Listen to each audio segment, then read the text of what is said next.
Very similarly to the past couple of weeks, I'm going to take a completely different approach to this gospel.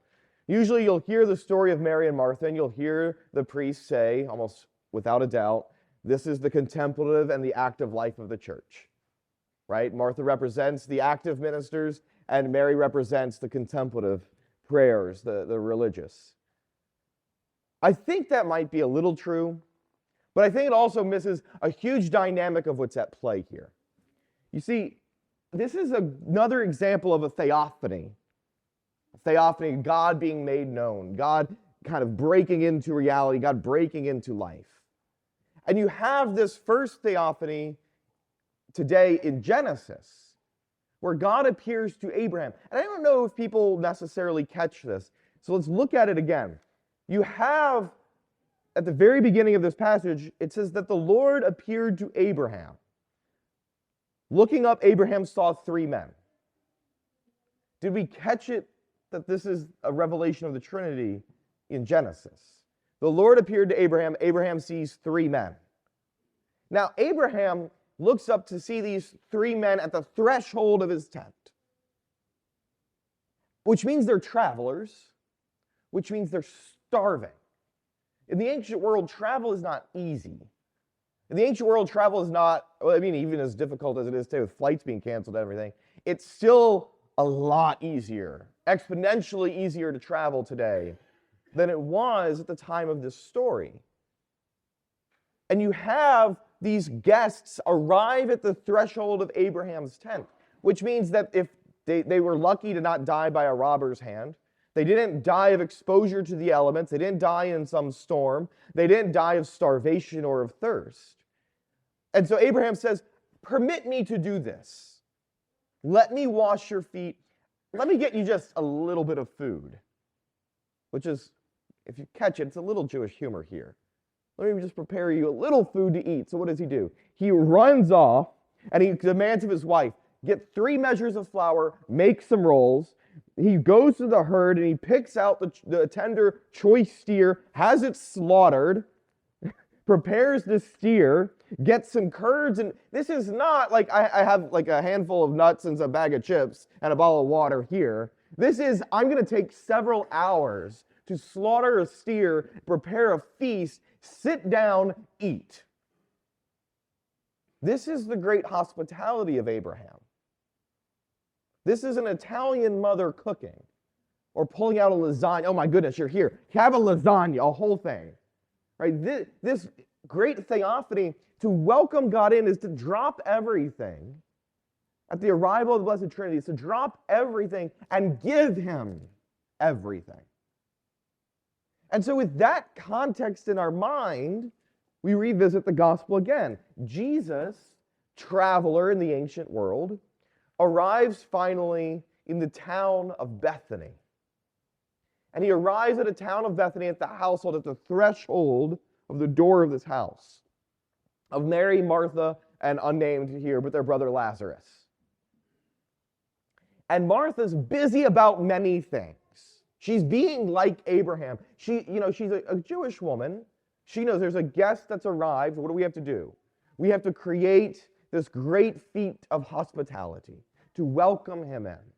And so she's busy about doing these things, probably slaughtering an animal and putting out a nice cheese tray and making sure the good bottle of wine is uncorked and cleaning out the bowl that they can wash his feet and not have the funk from the last person's feet remaining in the bottom of it. Right? She's doing all these things. She's busy about all these things, making sure that it's all perfect. And what is Mary doing? Sitting there, supposedly doing nothing. Just sitting there at the foot of the Master. When I was in seminary, I had several different assignments in different parishes, interning under different priests. And there was one parish, I will not name the parish or the priest, but he decided to host a great meal. And let me tell you, this was one of the most exquisite meals, and I'm a critic of food. This is one of the most exquisite meals I've ever seen. I mean, he even had escargot flown in, and it was ridiculous. But the problem with this meal is he invited 6 parishioners. and the table had 6 seats. I was to be the table waiter in the house. He never left the kitchen except to introduce the next course. At about course number 4 or 5, I can't remember which, one of the ladies at the table grabbed me by the wrist and pulled me in. And she kind of was fussing at me. She goes, "Nick, would you just sit down? We want to speak with you. We want to be with you." So I sat down, and then Father comes out, "Nick, get in the kitchen." So I served a little bit more, and then she pulled me, and she went in the living room and pulled another chair and put it there, and she goes, "You're going to sit here." And then her and the priest got in a fight. After the meal was over, she laid into him. She walked into the kitchen where he was putting away the leftovers, and she laid into that priest. "I can't believe you would have me to your house and not speak to me the whole night. You had me for dinner, and you acted like I was at a restaurant. Yes, at the restaurant I don't want to see the chef, but in your house I want to see you. I did not come here for this exorbitant meal. I came here to be with my pastor." And she was mad. In this story of Mary and Martha, Martha looks at Jesus and says, "Lord, my sister's doing nothing. Tell her to help me." What does Jesus say? "Martha, Martha, you're anxious and worried about many things." He doesn't tell her to not prepare a meal. He doesn't even tell her to stop preparing the meal that she's begun. He doesn't say that the things that she's doing are evil or even disorderly. He calls her on being anxious and worried about many things. And then the English is, "There is need of only one thing." In the Latin, it's a little bit more beautiful. Unum necessarium. The one necessary. There's only one necessary thing. Mary has chosen the better part, and it will not be taken away from her. You know, it's still necessary to prepare this great feast. I'm sure the Lord's very hungry after being on the road. I'm sure that he has to eat. You know, I'm sure that when I have people to my house, if I just had come over for dinner and we sat there and there was nothing on the table, people would be upset. It would defeat the purpose. But to lose sight of the one necessary thing, which is what? Communion with God. It's the only thing in the world that matters. Being united to my God. All these other things in my life, they're to support the one necessary thing.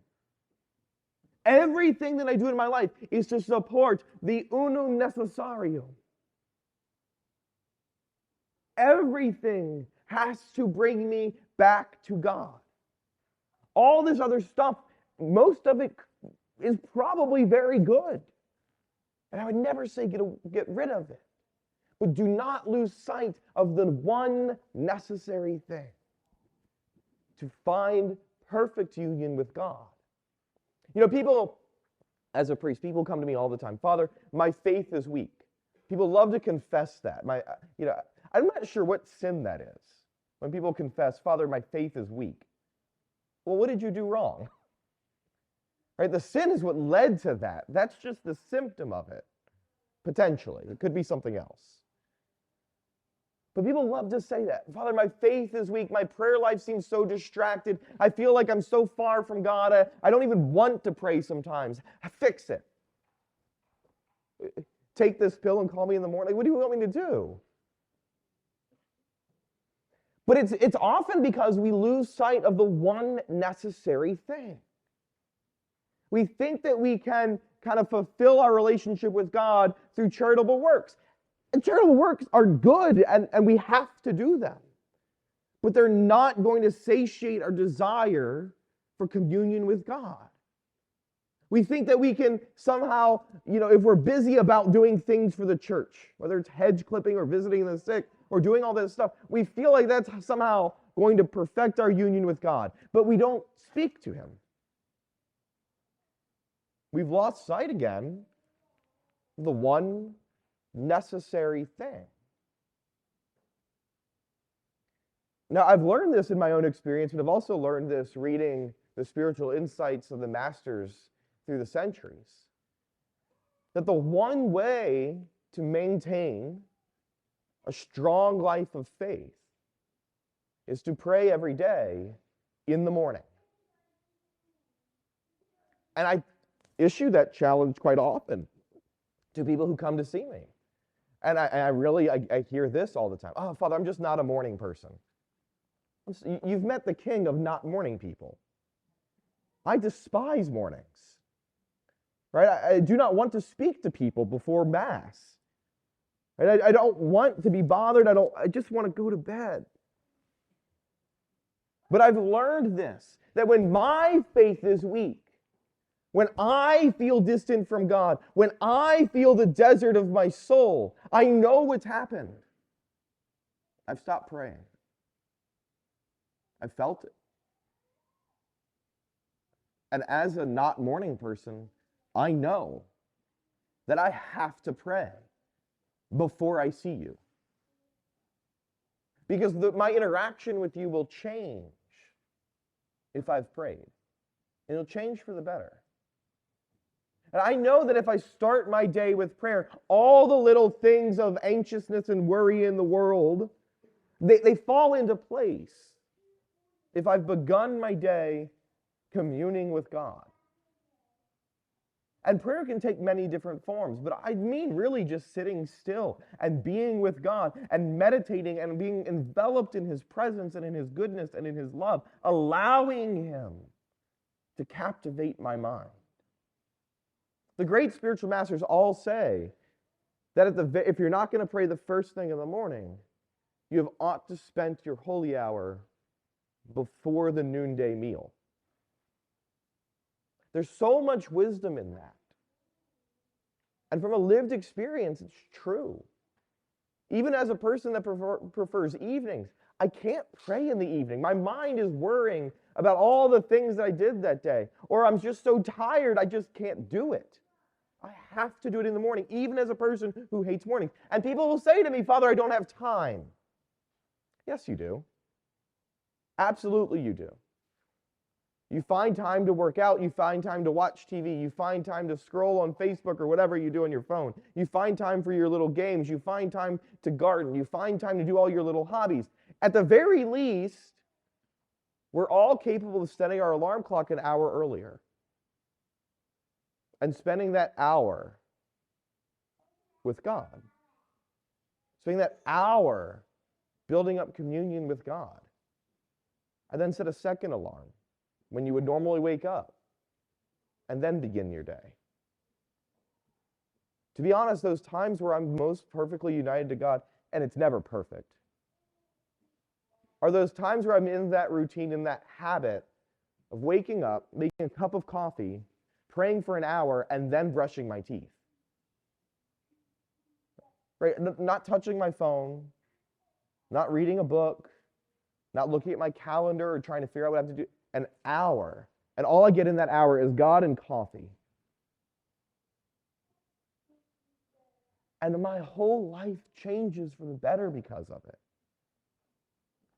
Remember, the Lord doesn't chastise Martha for doing all this stuff. He chastises her for being anxious and worried, for forgetting that the one necessary thing is to sit at the foot of the Master. Our lives can be made tremendous if we remember that our joy and our fulfillment only comes from knowing God and our intimacy with him. The one necessary thing, the unum necessarium, is to be with God.